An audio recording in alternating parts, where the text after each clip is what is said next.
Okay. So yun po, ngayon po kasi is pinapractice po namin ngayon ang transparency. And then, yung maging centralized po tayong lahat.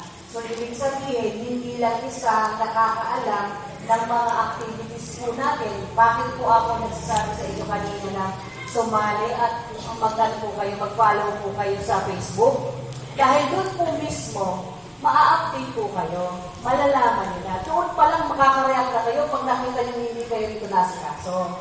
Kaya nga po, itong mga chapter head nyo po, barangay, municipality, o province, is kagabi, inuna ko na kong briefing para po sila mismo na hahawak sa mga member nila sa among barangay, province, o municipality, is tawag ito, representative na kagad. Pero, aside na po yan, bawat member, hindi lang chapter head, hindi lang si chairman nyo o ano, pati po kayo, lahat po, kaya po diba sabi ko po, people's organization tayo ngayon.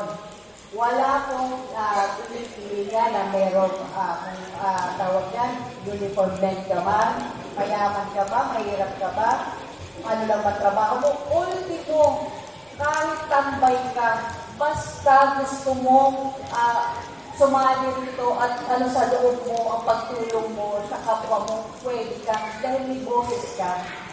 Yun po. Sir, naalam niyo po, sir? So yun, ito pong mga chapter head niyo po, meron po itong Viber group na nakadirekta po sa kay Sir Boy. Na every time, na pag nandun na po lahat ang mga chapters, mag-roll call po nun si Sir Boy. Na si Sir Boy, dahil po, ang presidente po ng round ngayon is napaka-hands-on.